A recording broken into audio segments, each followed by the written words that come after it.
Hello to Hello, you, mate. Mr. Turner. How are you? Oh, I'm excited to be back. I'm excited Mate, to be so am back. I. I'm super excited. We had a not a break, but we had a week off a couple of weeks ago, which was your bad. Well, That's not the right phrase. Sorry, you went out of the house for the first time in 3 months. It's not really your bad, but but this time is my bad.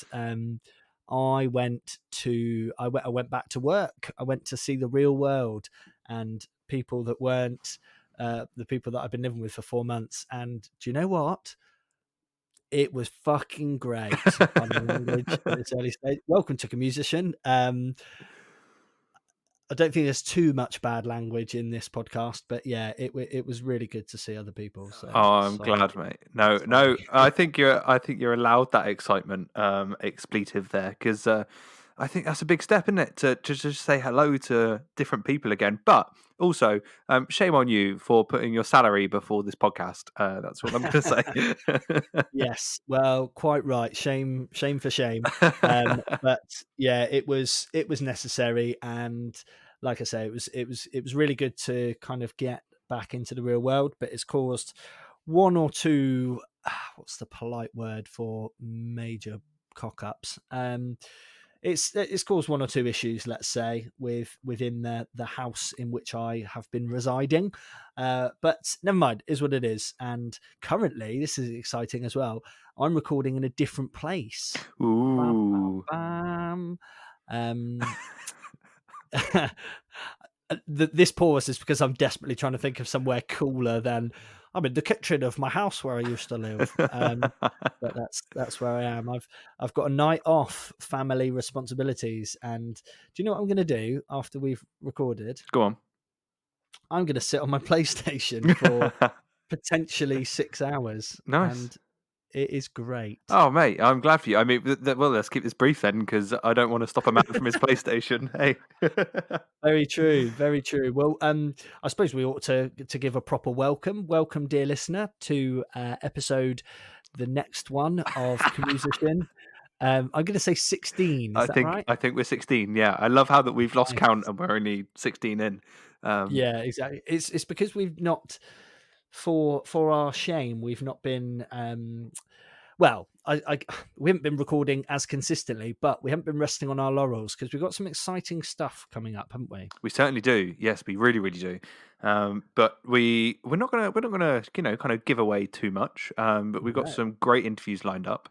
Um, we do, with and some different type of people as well. yeah, and I've actually done some homework for once. So I've actually got Ba-ba-da-ba. I've actually got a note in my phone, which is comedy notes, and I must say this is majorly inspired by Christian Russell Pollock. So shout out to the last episode. Thank you very much, my friend, for doing that. Because as soon as that's happened, I can't tell you how many like kind of stand-ups I've watched on like Netflix and Amazon Prime and stuff like that, and kind of gone, oh, I love their style. How can I add that into like kind of this little bit of blurb that I've got? And yeah, I'm super super excited. We're gonna have to do an episode on workshopping some of my material that I've come up with. Well, that is exciting, and yeah, you're perfectly right. Well, you're perfectly right. You're exactly right. Because that kind of buzz that you get from kind of the kernel of an idea, and when we develop it and we work through it, and it becomes a joke slash a bit, mate. Honestly, it's so exciting, and you're doing the right thing. You know, if you get an idea, pop it in your phone, and often like we kind of touched on with Christian, you know, I'll go back to notes from ages and ages ago. And sometimes I'll be like, what the hell was I thinking there? Excuse me, I've just burped. I do apologize. I've treated myself to a beer because I'm home alone and living the dream. But yeah, those kind of kernels of ideas are what it's all about. And then, like I say, we'll take it to the next stage. I'm very proud of you, mate. Very Oh, proud. that means a lot. Thank you very much. But let's get on with today because I loved this episode. Um, it is like it was just fantastic, wasn't it? What a great conversation we had. I've got to say, we've been very, very, very blessed with the quality of guests that we've had appear on the pod. 100%. Really, really pleased with everyone that's been on, but we just kind of clicked with Louise, didn't we? We were chatting. We chatted for a little while before we even recorded, and then did you say that the edit was initially about 2 hours? Yeah, so what is one thing that I wanted to raise is that you might hear a few more kind of breaks in this one than we normally would have. And that's purely because, as you know, me and Fitz love to go off on a tangent. Louise can only be described as a pure enabler of this. I think there was a good 20-minute conversation about dinosaurs and There was. yeah, so there was just so much going on. That I think I wanted to shrink it down so you get the best bits of Louise and what she's up to. So it's taken a while to get it right, but I think I've got the best bits from the long conversation. But Well done to you, and thank you. no problem at all. But even after we hit stop recording with Louise, the conversation just went on and on and on, didn't it? It was like we'd been friends for years. It was excellent.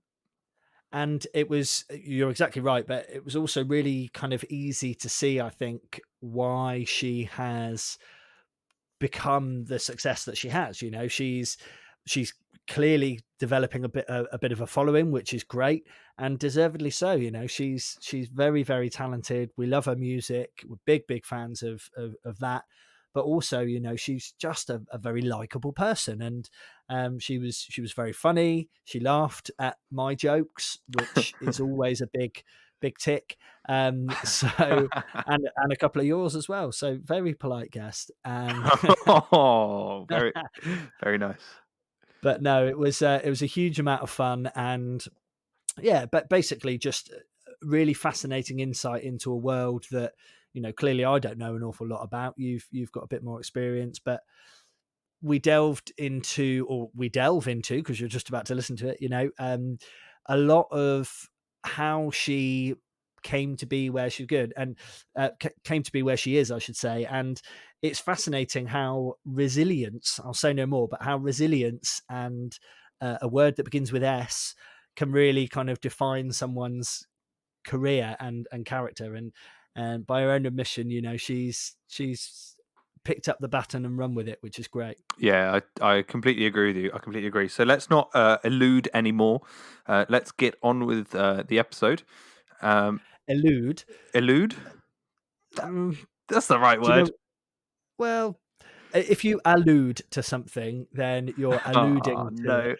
But if you elude something, like if I was to put a tenner right next to your face, but then pull it from your kind of grasp, that tenor would be elusive. I would be making it eluding. See, I said it the right way. I said it the right way. It was just my Devonshire accent. You didn't quite understand. That'll be it, mate. Yeah, that'll be it. Don't rewind. Don't listen to it again. And on the pod. Enjoy the episode. See you in a bit. In a bit. Bye. For joining us tonight. It is tonight, isn't it? Thank you for inviting me. I'm a little bit perplexed as to why you think I'm cool enough to join your podcast, but we're not going to tell people that, and we're just going to hope that people think that I'm cool. You're 100% cool enough, 100%. And actually, that brings. I was going to kind of try and find a time to mention this, but so I've been trying to work out where we met / where I kind of discovered you. So I used to live in Bath. Have you gigged? Yeah, I went to university in Bath. Amazing, good, okay, cool. So we've got the city. That's amazing. So yeah, Pardon me? Are you about to tell me that we've met and I don't remember? Oh, mate, honestly, I don't remember either. Please don't put me under this kind of pressure. There is no shame whatsoever. Don't worry, because okay, great. I'm so pleased that you've said that, because in my head I was like, oh my god, she's going to be like, yeah, do you not remember that gig where we met? I was really hoping that Louise was going to be like, dude, we dated for a year. Oh my god, yeah.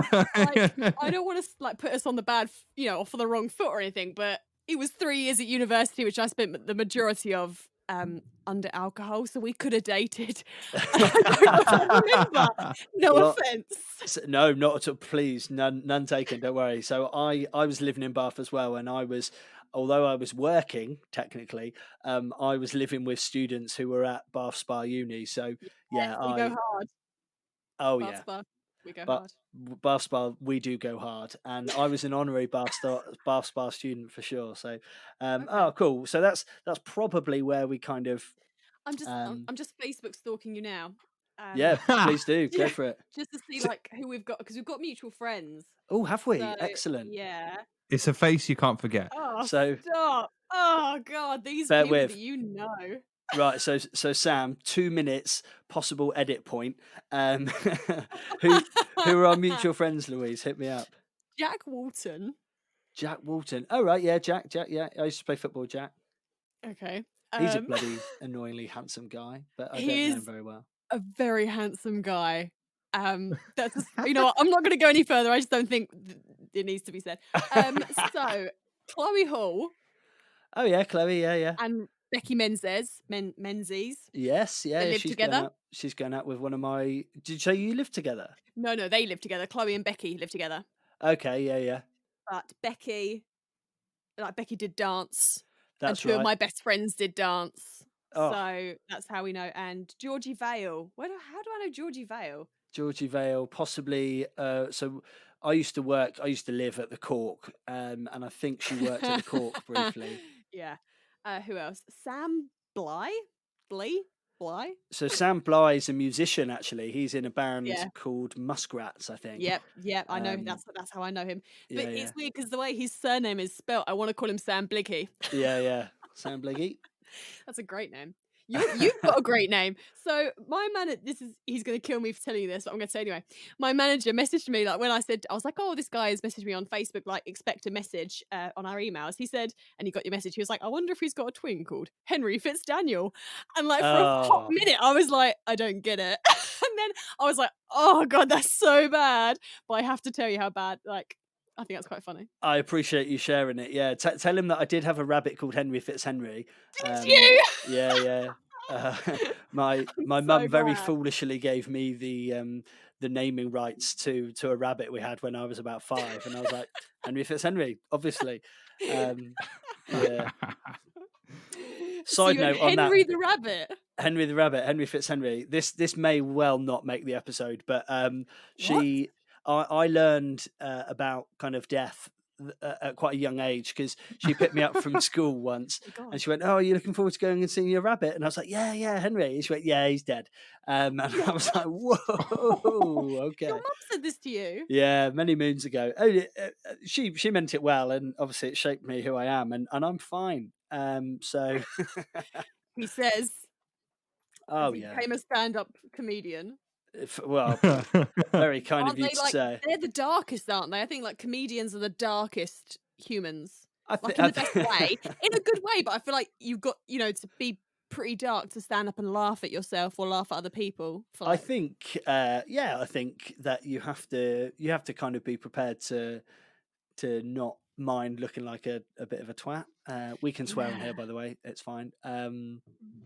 Yeah, so I think there's a certain truth in that, Louise, for sure. But actually, that said, a lot of people have said to me, "Oh, I could never do what you do," and I could never do what you do. So I've tried not fair to be a flipping- stand-up comedian, obviously, but I've tried to tell jokes during my performances. But I Yeah, think yeah. people laugh at me out of sheer pity that I'm trying, and because I've got freckles and I've got little dimples as well. So I just, I pull this little cute face. I'm like, haha, I'm so funny, and people laugh, and I think I get away with it just about.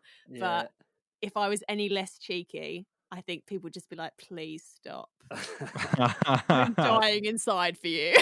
I've done many a gig where that has happened without the freckles or the cute dimples, so don't worry. You can borrow mine if you want. I can come and stand on the side of the stage, and every You're time you too put a kind. joke, I'll just be like,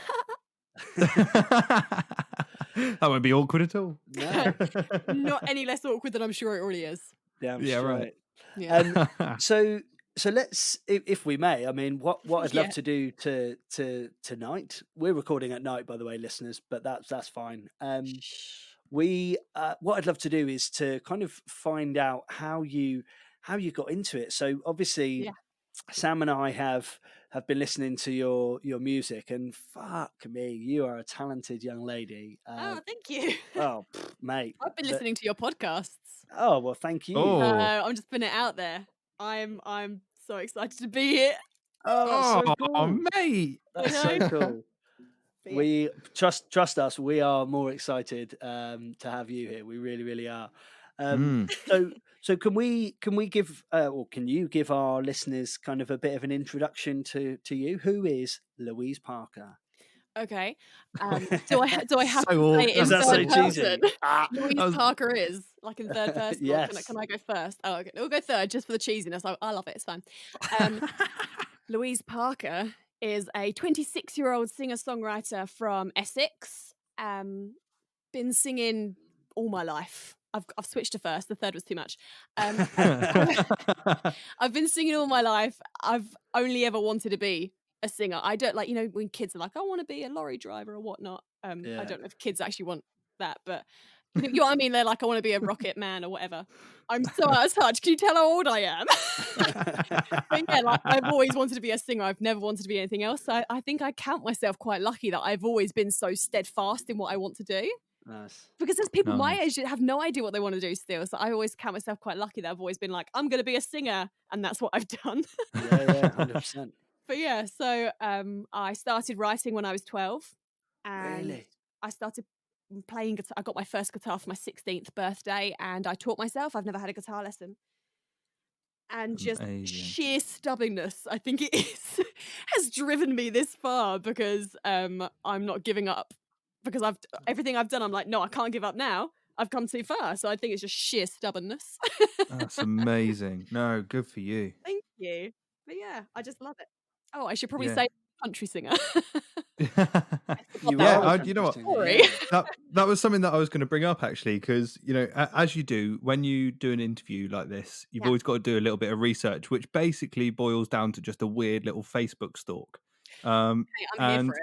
Right, and I saw. Did you live in Nashville? I did, yeah, for 6 months. That is the coolest, because that's like my favorite place on the planet. Like I love it. Have you lived there? Have you I've gone? no, I haven't lived there. I've been there. All right.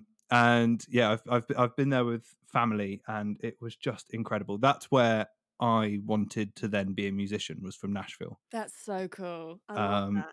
Yeah, it's the most incredible place. But as soon as I kind of obviously job number one when you're interviewing a singer is I'm going to listen to the tracks. And I was No, just it makes like, it more interesting if you don't, I've heard.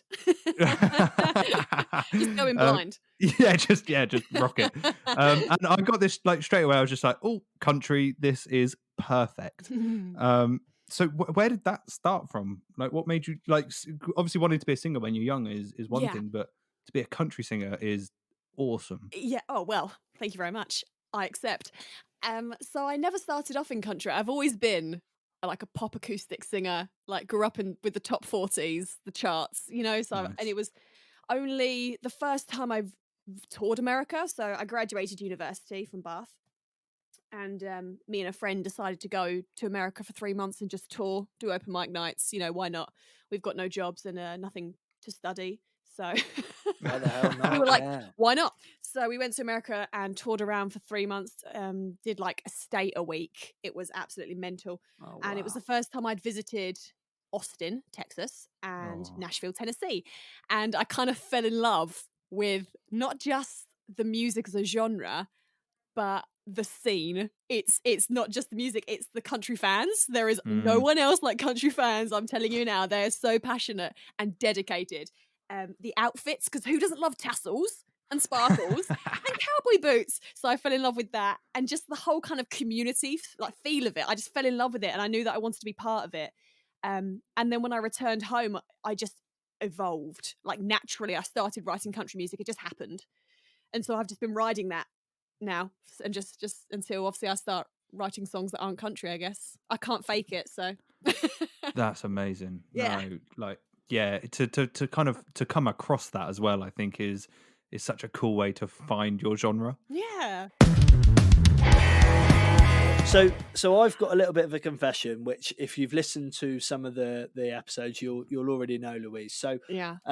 I like music, like love it, big fan, and I have proved on various occasions over these kind of podcasts that actually my knowledge isn't that great. Now I obviously know what country music is. I'm not an idiot, Yeah. but how were you received as kind of a Brit going over to Tennessee and performing? How was that? Was there any kind of, did anyone even give a shit, or were they just like, oh my god, she's amazing?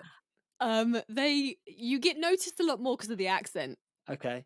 And so I find it's funny because a lot of the British country singers I know, we all still sing with a bit of a twang Yeah. because it's the stuff we listen to. Obviously, we're influenced by American country. So it's kind of, when I go over there, I almost put on the British accent a bit more, which I know is really bad and I shouldn't do it, but I do.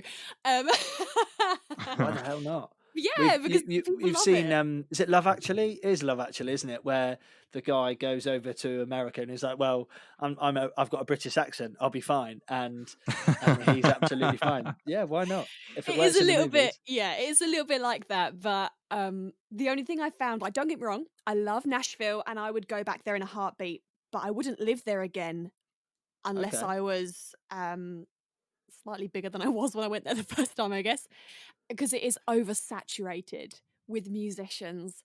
It is the fastest growing city in America. About 100 people move there a day. really? And you can bet that about 99% of them are singer-songwriters.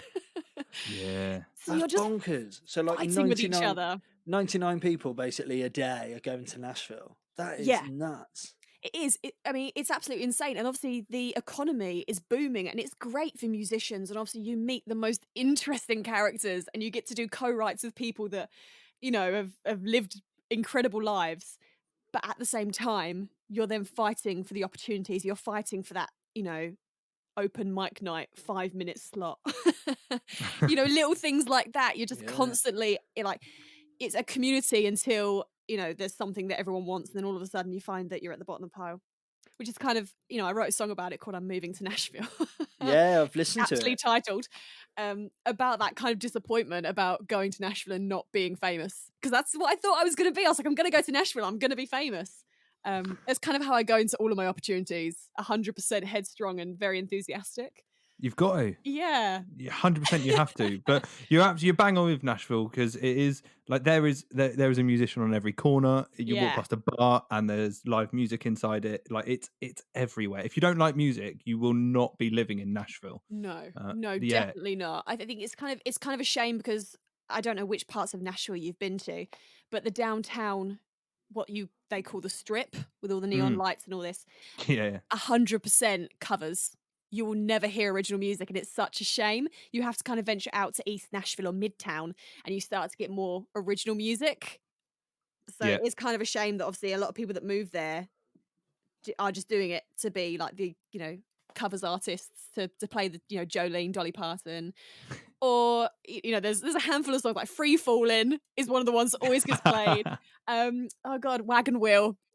You could literally walk past about 4 different bars and Wagon Wheel will be playing. It's like, yeah, so it is kind of a shame, but I do love it. As I said, I would go back, but if I was slightly bigger and I had kind of more of a community out there, when you go there and you're quite independent, it's very lonely, because everyone's got their little cliques already. Yeah, no, So you move sure. out there and I'm very British and I'm like, can I join your group, please? I'm so like British about it. I get really uncomfortable. So yeah, I'd go back, but I'd have to be a bit bigger, definitely. I Bit don't more even know if that was the established, you would question. I don't know if I even answered the question. I'm so sorry. Not I'm at such a all. No, no, tangent no. person. No, that's absolutely perfect. And actually, it's really interesting. You mentioned the song "Free Fallin'." So, as Yeah. you may or may not be aware, in what was a year's time, but it's going to be 9 months now.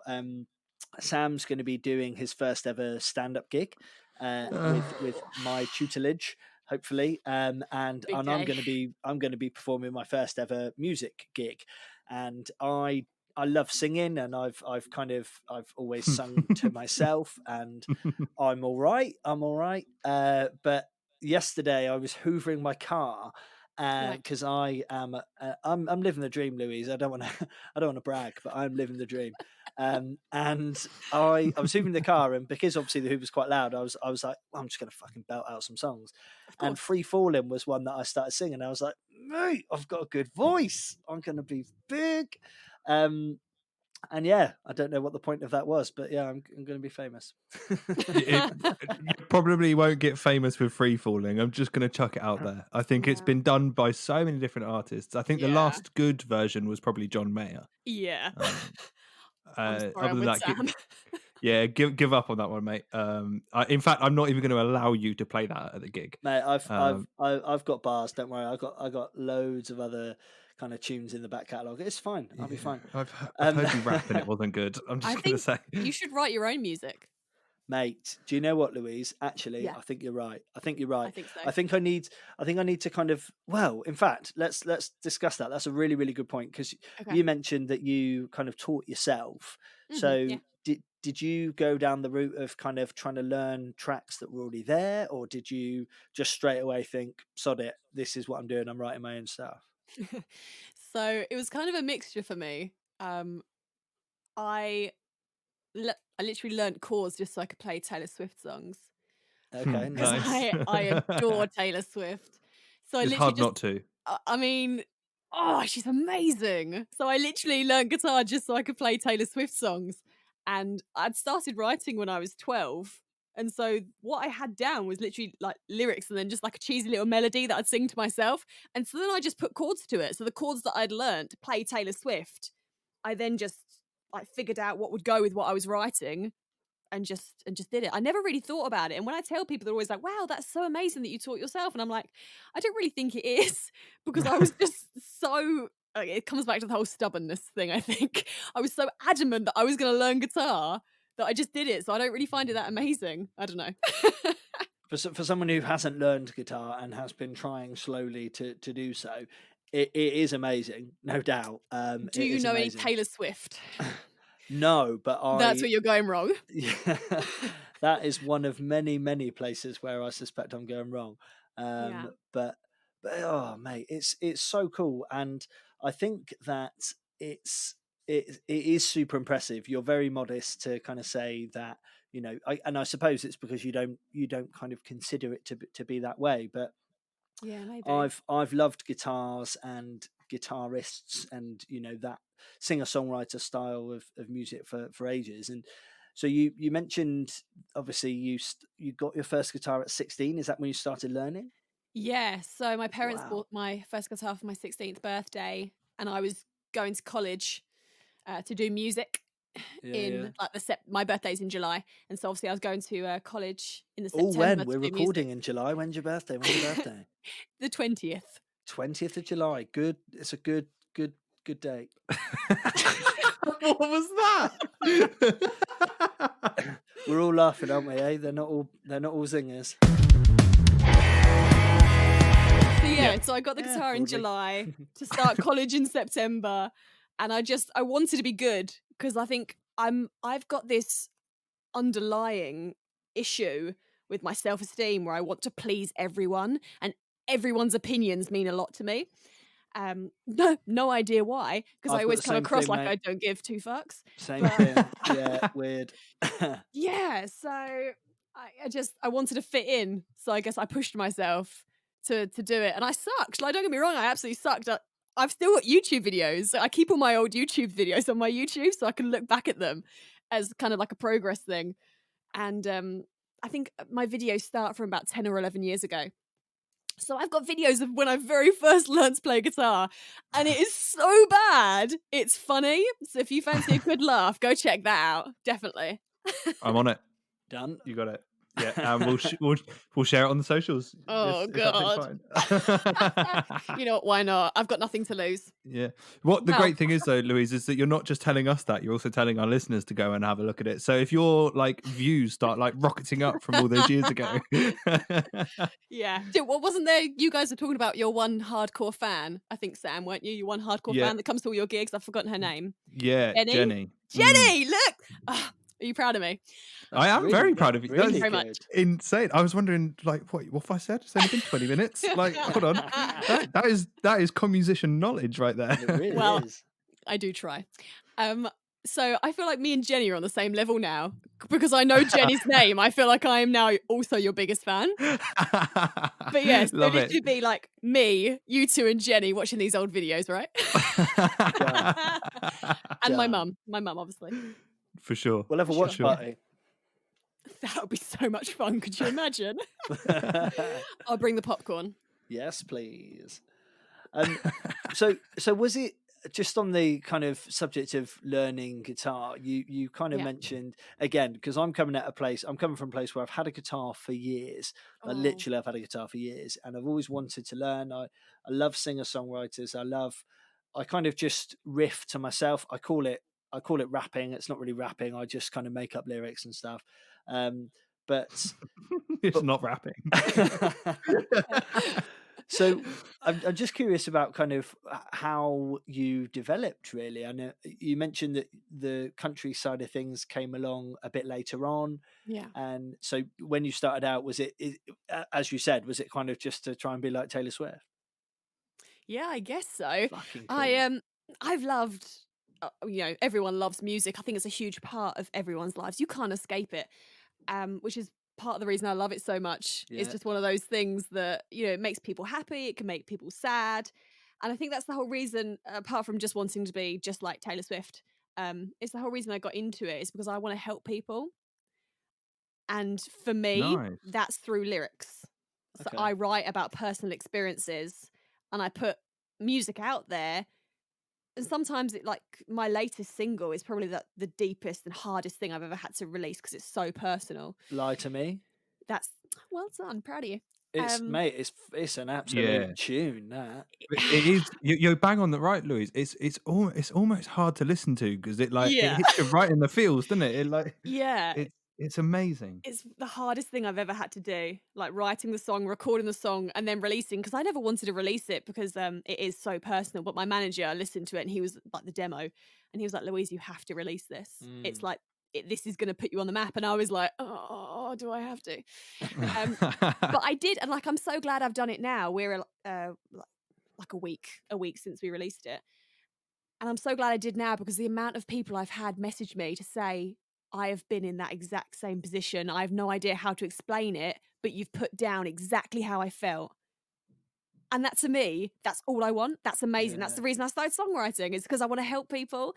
I've got goosebumps. You guys can't even see, but I've got goosebumps and I'm excited about it. I can feel them. Yeah. You can feel the goosebumps, yeah. Yeah, 100%. That's probably that's the reason probably I got sounded into way weirder than I intended it to. So, so that song, obviously, Lie to Me. Yeah. It's clearly very personal and clearly very kind of emotional. This is a stupid question, I'm sure. Is there a story behind that? Yeah, it's. You don't have to share it. Just say. No, it's. I've got like the press kit that obviously me and my managers put together to send out to the radio, and then obviously there's like, not that isn't the real story, but that's kind of like the how you kind of put it down nicely. When you put a song out, no matter what you've written about, you've kind of got to be ready to tell the story of it, haven't you? You can't go like, no, I'd rather not talk about it because that does nothing for the PR. No, unfortunately not. Although sometimes it's a bit mysterious. Ooh. People are like, what is she talking about? Ooh, I want to know. So I'll give you like the blended version, which I kind of give to my fans when I do my live streams. Yeah. So it's written. I'm quite an indecisive person. Which is, 100% true. And I guess, as you know, as I said before, like I like helping people as a person. I'm a fixer. I'm one of those, I like fixing things. And so I found myself in this situation that I couldn't fix. Like I'd given 110% and nothing was working. And I was indecisive as to what to do. Do I stay or do I go now? To quote that song. Very nice. Thank you very much. So I wrote this song April last year. So I wrote this in April 2019, and the situation that I wrote it about, relationship, it actually didn't come to a head until April this year. Oh, wow. Oh, damn. Yeah, and then obviously by that point, I'd recorded the song in November, and so you can imagine. And also, this probably doesn't help. The guy that plays drums on this track is who I wrote it about. Oh no! Oh. Oh, What's so good there is that before the penny Oh. dropped, Sam just went, "Oh no." I can't Still like- I write about my life, and obviously the person that this song is for knew that, and I wrote the song, and I sent this song to him, and he knows I wrote it for him. He knew that going into the studio to record drums on it, To record drums on it, mate. and then obviously it all kind of came to a head in April, and very sad. And then the promo, because obviously this song came out end of June. The promo for it started end of May. So obviously beginning of April, it all kind of came to a head. And then obviously about a month later, I had to start playing this song. It was horrific. I'm telling you now, like, I'm talking like lying on my bedroom floor, like half an hour before the streams, just going, I can't play this song. I still cry. Whenever I play it live, I still cry because it's so fresh. Yeah. But obviously we'd recorded it in the November to release this year. And everyone's like, well, why didn't you just wait? Why didn't you just put it off? And I was like, because what's the point? Like, it's going to hurt no matter when I release it. So I might as well just get it out there now, get it over and done with. Oh, that sounds harsh. No, I don't. I mean, it was ready. We'd already planned to put it out at the end of June before the breakup. Sorry. So, That's fine. That's fine. It's not. Yeah. This is like, I've not really told anyone the real facts behind it, but I'm telling you guys because I know he won't listen. No offense, but None taken, he won't mate. listen, Yeah. so he won't really hear it. So I feel like that's all right. Oh, I don't know. Now I feel like a bitch. I'm over it already. No, you're fine. I mean, if you decide later you want it out, we can always take it out. But oh no, this is part of my life now. This is part of the story. yeah, exactly. This is the thing. I've not really told anyone, but I feel like all of my fans that watch my live streams or obviously have followed my story, they know. Like I haven't had to say it, but they know. They know what it's about. So they're quick. They pick things up really quick. So do you have a new drummer now then? Because that would be really awkward if. No. So oh god, I have a thing for drummers as well. I don't know what it is. I think it's they've got shoulder. You know what? Let's not get into this. So no. So when I play live, I always play acoustic. It's just me, my guitar, and I've got a harmony pedal. Nice. So I kind of back myself up. Nice. But I am putting a band together. But the thing about my last relationship is that he is American. So he lives in Texas. Right, okay. Oh, okay. So it's not one of those things like we're not bumping in. Not that we'd be bumping into each other right now anyway, because obviously I don't leave my house unless I'm working. But I'm not just going to see him out. And you know, he wasn't playing drums for me live unless we were touring or when I was over there. So I'm putting a band together. Do you guys want to be part of my band? I'm putting a band together. I don't know what Fitz could bring to the band, but I mean, what do you mean you don't know what Fitz could bring to the band? Pizzazz, panache. Some of your classic rapping. You can shut up, mate. Do you know any dad jokes? Oh my god, don't! Annoyingly I know loads. Okay, great. That's my niche. My niche is dad jokes. Excellent. I don't know how I developed into this, but I started telling dad jokes on my Twitter, and now really? When I play gigs or if I'm doing live streams, people ask for dad jokes. It's so weird, and I'm not funny. And obviously, as soon as someone says "tell a dad joke," I'm like, I can't think of any. And so I repeat the same ones over and over again. But they love it. My fans love it. So I think you could come. You bring the dad jokes. And just hold them up on a board, like behind the audience, so you can read them. Yes, that'd be great. Especially during Lie to Me. There is nothing better than singing an emotional song and people laughing. I'm in. That was dripping with sarcasm, in case you didn't get it. I wondered whether we'd find a role for me in this super band, and I feel like we have, so that's good. Thanks. Well, you could also dance, right? You can dance. Oh, please! I dance with the best of them. Exactly, that's what I'm saying. I could use backing dancers, and I mean, you've always wanted to learn guitar, so I feel like this should be the push that you need. Maybe go to bass. It's only got 4 strings. Yeah, Sam, watch it. Sam plays bass. Watch it. Are you a bass player, Sam? I just think you're a Sam player. Are you a Sam player? I meant bass. Sorry, Sam. I am. He's a bass player. There is some real. No, let me just dig myself out of this hole. Yeah, try. I think playing bass. There is a real art to it. I think anyone can. Right? No, hear me out. Don't laugh at me. I think anyone can pick up a bass, but I think it takes a real talented soul to really play the bass. I feel like some people let the bass play them. Does that make sense? You got a lot of work to get out of that hole. That's not even close to clawing the sides. What I'm hearing is that yeah. Sam, you've picked up a bass, and yeah, it's just the instrument I've been playing for what 12, 14 years. What's really funny, Louise, is that when we were kind of planning this podcast, part of the premise was going to be on the first episode. I was going to say, "Oh, welcome to Comusician, the podcast where a comedian, me, and a musician, ish." You play bass, and yeah, they take the brunt of all the jokes. The bass players, they do, which is absolute bullshit. Because in my opinion, it should be the drummers because they're not even playing a tuned instrument. Okay, I know that's like a complete. I know that they are tuned slightly, but you know what I mean. But they are hot, right? But they're hot. Yeah. I mean, their shoulder muscles. It's all in the shoulders, guys. To be fair, most bass players don't do us justice because most of them do just stand there like miserable assholes on the corner of the stage and don't move. So okay. I feel like if most bass players like myself, I would like get up and I'll run around stage. Like if you can do that, then it brings another aspect. Yeah, for me, this is the thing. The mark of a great bass player is all in the face. Right. Get that bass face on. Exactly. And I hate it when I play with people. This is the reason I haven't had a band for a long time. Because every time I got a band, they looked so miserable on stage. I was like, do you want to be here? Because if you don't want to be here, I'm like, go. Because when I'm on stage, I don't like. There are some videos of me playing live performances. I am so animated. Like I can't. Like I'm dancing.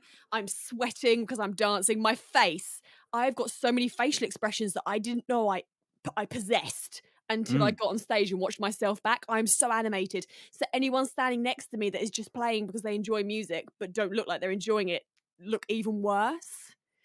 What I'm hearing though is what I'm really excited to kind of see you play Lie to Me really animated and dancey. Well, no, because then I look really pained. Yeah. I put the pained expressions on and I'll probably cry because that seems to be my new thing. But Sam, I'm hearing that you are an animated bass player, so do you want to play bass for me? Yes. Okay, great. Do you like country music? I love country music. Okay, good times. I already knew that. I don't know why I asked. I knew that you were raised on country music. You said that in one of your podcasts. Oh my God, Louise, you're an absolute fucking legend. I didn't know he played bass, so... No. There's no. Don't worry about that. That's so cool. So while we've been chatting, guys, just FYI, are you in Essex now, Louise? I am. Yes. Yeah. So Essex to Devon, roughly 4 hours. The midway point. The midway, yeah, we're in Devon. Yeah, the midway point looks kind of north of Southampton, somewhere on the M3. We'll find a studio there, and it's a long drive for band practice, isn't it? Well, I'm actually in Southampton this weekend. Shut the front door. I will not. The front door is staying firmly open. So I'll see you this weekend. This weekend, guys. This weekend, yeah. Done. Yeah. Do that. Done. Great. Look forward to it already. So what's taking you to Southampton? So I've got promo. When is this coming out? when is this episode coming out? This Friday? Friday after next. So not this one. Okay, the one that's after. fine. I can tell you then because by then the announcement would have been made. So I can tell you then. So I am shooting promo for new merchandise. Sick. I know. Tell me about it. That's so cool. So yeah, this is like the first ever t-shirts I've ever had. And I'm so excited. I don't know if you can tell by my voice. Just a little bit. Yeah, just a little bit. But yeah, so I'm shooting promo for my merchandise this weekend.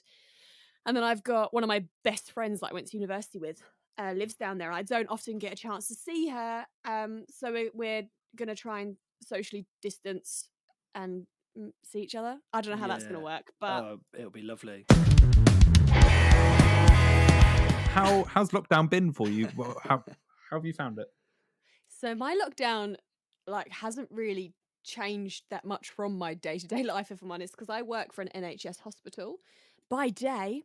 Oh, cool. So I've still been going to work and then coming home. The only thing that's really changed in my life, apart from obviously the gigs and all that, and that's very sad, I know, but the only thing that's really changed is now that I don't have to make an excuse not to go out. Very nice. So that's the only thing that really has changed in my life. I mean, I do what they call bank temporary work at the hospital, which means that I go wherever I'm needed. I don't have a set ward or place. I'm literally just sent where they need me. Yeah. So I was working in chemotherapy up until the end of May. And then that placement ended and they didn't have a new one for me. So I had 5 weeks off. And then I've just started my new placement this week in an emergency clinic ward. And so, I had about 5 weeks of lockdown where I was doing nothing. And it was when we had all the great weather, which was amazing. So my tan is on point. I'm putting it out there. And now I've gone back to work like normal. So it just felt like I took a 5-week holiday, really. So not much has changed. Oh, nice. Well, that's pretty good. And then you've obviously been working on your merch though during lockdown. Yeah. So can I ask a little question on that? Because you have fans. Like how does that feel? Because that's so cool and such a kind of, I guess, simple barometer of success. But the fact that you're able to have you're going to sort out merch, like that's fucking cool. I know. I can't quite believe it myself. I mean, because I've been doing this for a long time. So obviously I kind of got into my first, pop punk Paramore band when I was 16 when I went to college. No way. That was my first band was a Paramore-y covers kind of band. I feel like it's a rite of passage. Right? To be a musician, you have to work in retail for at least, a year. And you have to be in a pop punk band at least once. Yeah, play Misery Business 20 times, then you're good to go. Oh, yes. And I adore Hayley Williams. So I've been doing this for a while, like in bands when I was 16. And I went solo when I was 21. So I've actually only been solo for about 5 years and country for about 2-3 years now. And I've forgotten where I was going with this. What was the question? Just around kind of building a fan base. Oh, fan base. No, I've lost it. I've no. Oh no, I've got it again. I'm sorry. I'm so scattered.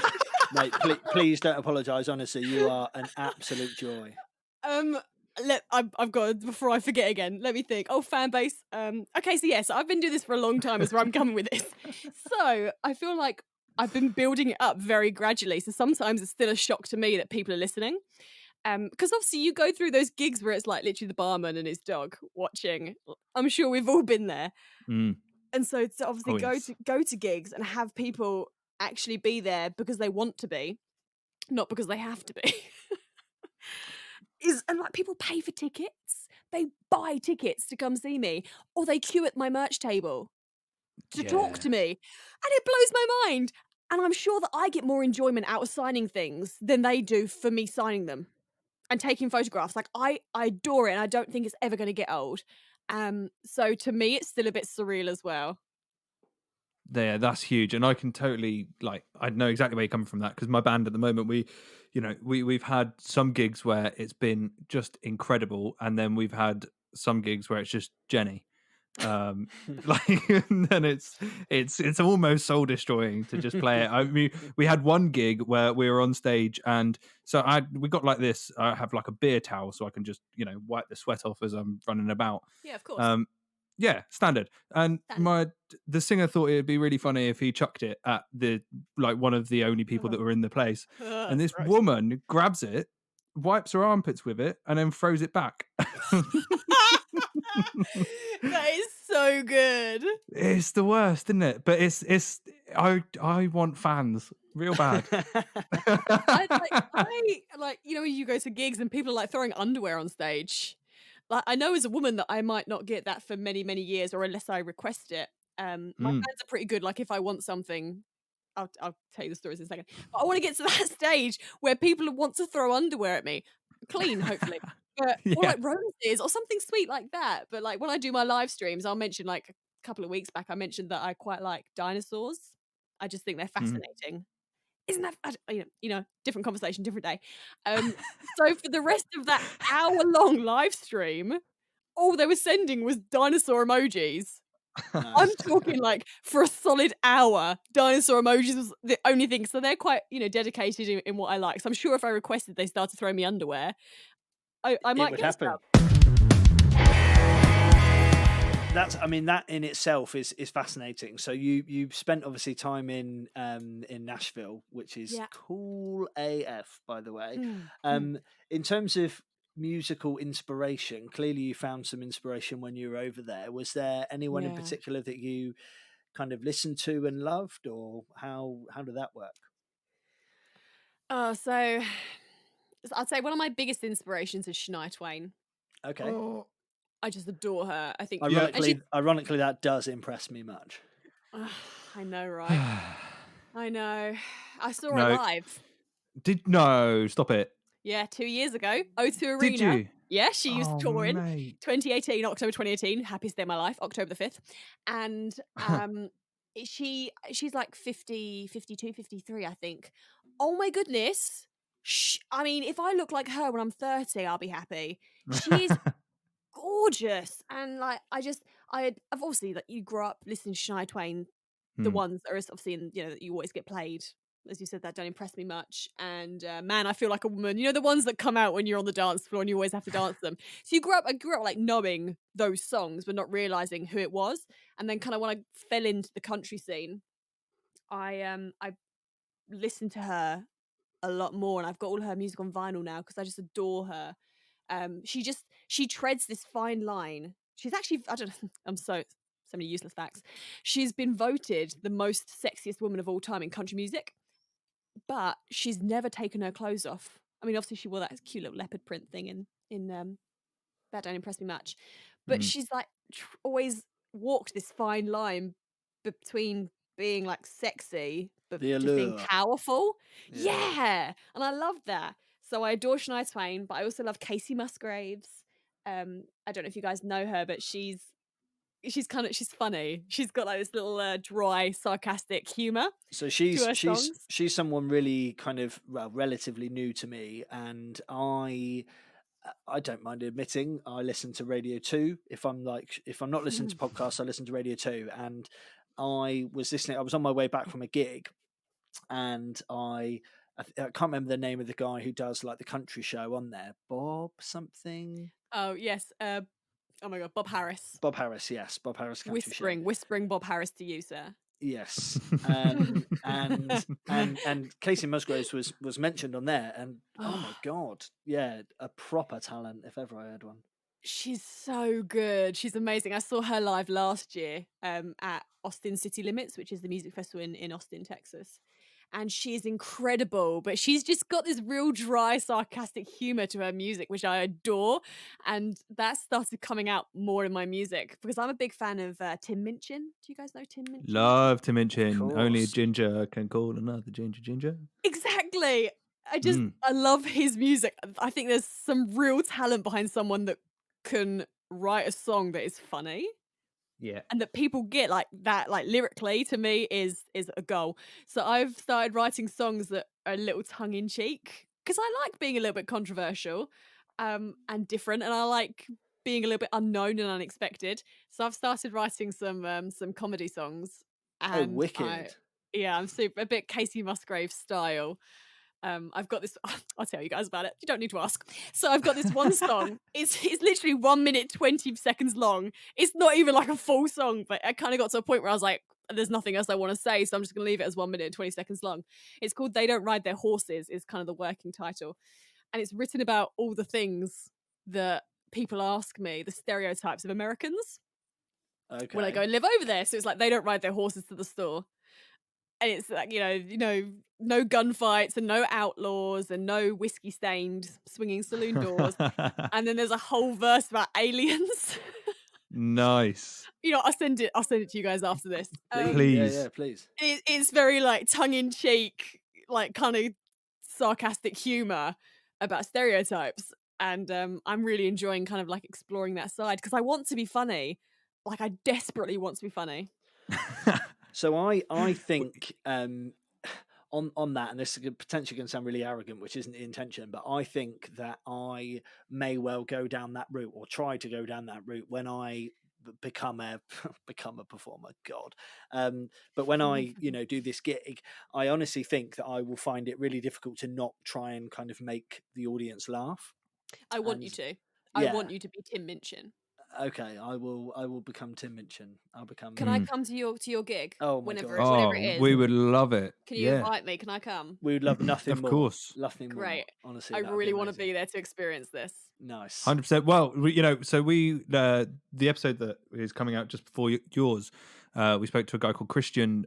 He's a comedian, and he's going to be like hosting the whole night. Yeah. So we're going to try and get as many guests involved as we can, like doing it. So you're gonna judging panel. Oh, I was such an evil laugh. I was going to say that we're going to need a damn good headliner, so you should come along as a headliner. But in fact, a judging panel might be painful, but absolutely only if amazing. Sam played bass for me. Oh, yeah, you got it. And obviously, you Fitz have got to do the dad jokes and the backing dancing. Yeah. Oh, it's done, mate. It's done. Consider it. I'll even. Well, now that I'm obviously a pro because there's been a lot of lockdown, I'll even play the drums at the same time as bass. I've actually been doing that the last few days. It's been good fun. What, like foot drums? No, so I've been getting I wrap one of my drumsticks up in what you would put on like a dog's leg if it got cut. I guess you'd probably call it a bandage. Most people would, wouldn't they? Donut. So, but it's like the sticky stuff. So I've put that around my around one of the drumsticks, and I've been kind of using my bass and the snare as like almost like a dual rhythm thing going on at the same time, and it sounds sick. I don't know how I feel about it. Well, if do you like? I don't know if you would because you're country, but you may like Ben Howard. Oh, I love Ben Howard. Amazing. So his first album, his drummer for I think 4 of the songs would do bass and drums at the same time. That's cool. I didn't know that. Yeah. So I was thinking because have you seen those foot drums? Yeah. They're pretty cool. I thought you meant like that, or maybe like looping bass and then no, I'm just trying to be smarter than I am. That's all. I don't know. You seem to be pulling it off. You haven't heard it. You haven't heard it yet. I know, but it sounds good, doesn't it? It does sound good, yeah. So yeah, okay, so we'll do that, and then obviously, as long as you bring Jenny too, because I really want to meet her. No, not even in the slightest. No. What? Not happening. I'll Absolutely invite not. Oh, okay, good. just look at the band's Facebook page, and she'll probably be the most commented person on all of the posts. It's Not fine. if I can help it. Yes, Tonight, Louise. I'm going to become a top fan. And Love get one it. of those top fan badges, you know? We know. Oh, mate. So Louise, like I say, this has absolutely been, whisper it quietly, one of my absolute fucking favourites. Yeah, agreed. It's been Mine too. so much fun. I'm so pleased. So one of the things that we always kind of try and find out is if we have a comedian on, we try and get some advice as to what they should do. Sorry, what advice they would give Sam as he tries to kind of go on this journey. You're obviously in quite a cool place in that you've taught yourself guitar. What advice would you have for me, a budding musician? You've got to be passionate. If you're not passionate, you're not going to bother. Nice. Love that. I find that and that runs throughout my whole life. If I don't care for something, then I know that I'm not going to give close to 40%, let alone 110. So I think you've got to be passionate. You've got to be willing to give it everything you've got. And when you get on stage, if you mess up, you just got to let it wash over you. But I'm sure you get that when you do stand-up stuff. You just got to get on with it. It's happened. Oh, you've seen some of my videos. videos. Fret about it. But yeah, so you've just got to let it wash over you and be like, that's done. What's done is done, and forget about it for the rest of your time on stage. And then you can beat yourself up about it when you come off stage. Nice. Very good advice. That's cracking advice. Yeah, love that. Yeah. That's really cool. And the passion thing is so bang on because I, over lockdown, started kind of learning the piano. Oh, yeah. Got about like 2-3 weeks in, gave up and went back to drums. Because I don't know, I never felt the want to go over and play it. Whereas the drums, I was just like, yeah, I can like smash the shit out of this and go for it. And I feel really excited by playing the drums and by playing the bass, even though you might not agree. But just not by the piano. I don't know, maybe it's just the idea of just being stood on the corner of a stage, just not moving. I don't like that. But yet you'd want to sit at the back of the stage not moving. That's a very good point. Yeah, I hadn't thought about that. Yeah, no, that's cool. I did exactly the same. I got myself a violin when lockdown started, and I was like, I'm going to learn the violin. I don't know if you guys have ever heard anyone trying to learn the violin. Oh, it's a thing of It's sheer pain. painful. Yeah, It is yeah. so painful. And the problem is, when I did guitar, I just taught myself chords. I never learned scales. I've never had to read music. I just do it all by ear. And obviously, learning the violin, you have to be able to read music. And I don't want to read music. And I don't want to learn scales. So I've been teaching myself songs by ears. I learn Under the Sea, from The Little Mermaid. Now imagine that on a violin. It's so painful. But I'm quite passionate about it. I do pick it up every now and again, but when I taught myself guitar, I was playing like 3-4 hours a day every day without fail. And this is kind of like once a month for a couple of hours, and then my back starts hurting because I'm really old. And I put it down for the next month. Just wait, mate. Wait till you get to my age. I think it's being like on stage with the guitar, especially in writers' rounds. I don't know if you guys know, like kind of the Nashville style writers' rounds, where you've got 4 people on stage and you play a song each and talk about the background. Oh wow, no. So you're sitting on stage, and I find that I hunch over my guitar. And you're on stage for like a good couple of hours, obviously. Oh, it's giving me such a bad back. I think just guitars in general give me backache. I can just play it. Yeah, Music they're not and being a comfortable. musician is terrible for you. Unless you're a drummer, then you just sit down. Like if you're a drummer and you just sat down, you're fine. Well, yeah, but still, you're kind of hunched over, aren't you, playing drums? Unless you've got good posture. But you know what I mean? Like playing bass, you're looking down. Yeah. So I think I'm old before my time. Well, you're bloody talented before your time. That's for damn sure. Oh snap! Oh, smooth. So Louise, thank you so much. This has been an absolute joy. I don't want to go. I don't want to go either. This is so good. Can we? Are we friends? Can we be friends? Best friends. Yes. I'm gonna add you on Facebook. Yes. I've already Facebook stalked you both. Good. Oh, that's fine. Good. That's better than fine. Bring it on. Mate, thank you so much. Honestly, it's been a real pleasure. We haven't yet had a returning guest. Now I don't know when it will be, but will you be our first returning guest? I would love to be your returning guest. Yes. Amazing. Let's do it. Yeah, that's so cool. Thank you so much. Maybe we can set that up for a couple of months and we'll see how the launch has gone, because obviously the EP is just a week old. So let's see, or the new single, sorry. Let's see how that's gone in a few months. Yeah, I mean, we could try and talk about that, but let's be honest, we're just going to talk about other stuff. Yeah, we are. let's be honest. Oh, it's going to be great. I'm so excited already, guys. You have no idea. No, I'm literally buzzing. Likewise, mate. Amazing. Louise thank you. Parker, what a legend. Yeah. Thank you very much. Thank you so much. Thank you so much for having me. Louise Parker. What a legend. What a legend. Mate, that was such a good chat, and I don't think I made a fool of myself with any musical references too often. Although as I'm hesitating, I probably did. I always do, right? You always do. But let's hope that I cut some of them out. Because they could have. Because you have cut an hour from the episode, and if you were a good podcast partner, then you would probably, for the good of the pod, you would probably kind of try and minimize the idiocy that comes from my mouth. But knowing you as I do, give the people what they want. Well, it was only in the intro of this episode where you commented on my idiocy with the allude and elude. So touche. Yeah. Sir, So touche. I'm gonna go back and re-edit this episode and find all of the idiocies and put them in. Nice. Well, this episode will be released in 2025. Because Sam has to find all of my idiocies.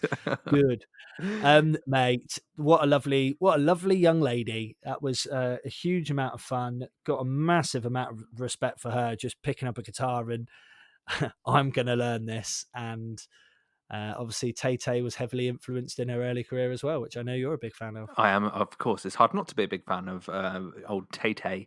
But yeah, no, I completely agree with you. And I just love what she's doing, and kind of love some of the comments that she made about how, she uses her own experiences to kind of empower people, to tell her story. And although it may be hard for her, it's good for somebody else to hear it. Yeah. And I think that's just such a fantastic thing to do, and to kind of hold on to. And I hope that she does keep holding on to that, because, her single that's out now, "Lie to Me," has launched with massive success. And it's super easy to see why. And also her merch that she spoke about in the episode, now that's out. We record this just a few days after her merch is out, and it's nearly sold out.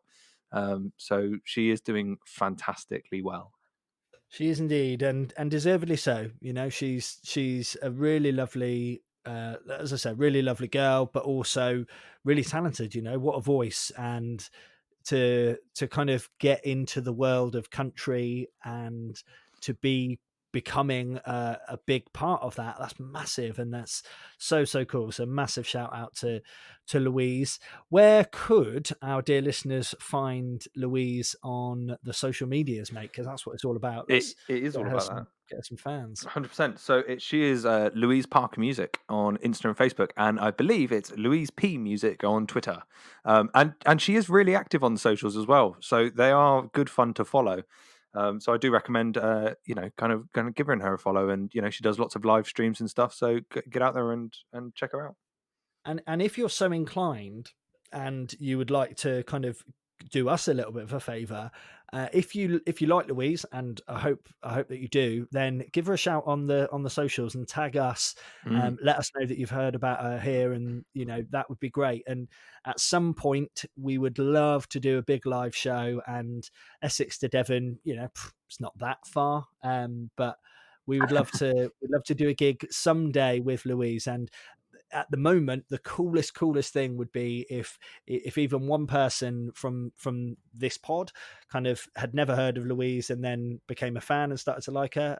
That's what it's all about. That would be really cool. Yeah, exactly. And I am also, Louise, if you are still listening, I'm still holding on to the fact that you said that I can play bass. So you know where to find me, which is at Comusicianpod. Very nicely done, mate. Very nicely done. Wonderful stuff. Well, yeah, I like I say, I think the episode was an absolute banger. Thank you to you, mate, for all your hard work in the editing process, as always.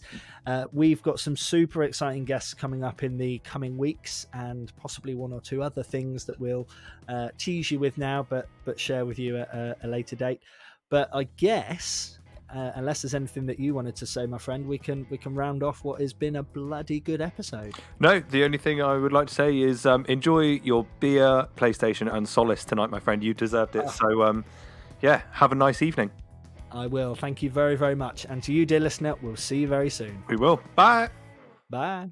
Thank you for listening to Comusicianpod. Intro music was Gangster Life by Dirty Blueprint. This podcast was brought to you by Fitz and Sam. See you next week.